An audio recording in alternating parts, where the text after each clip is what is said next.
Territory, Illinois. Today, the New Yorker magazine's correspondent in South Vietnam, author of the book The Lost Revolution, Robert Chaplin.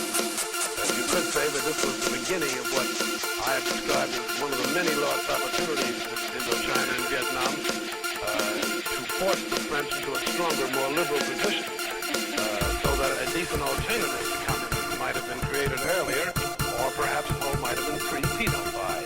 I want to put it that way. This opportunity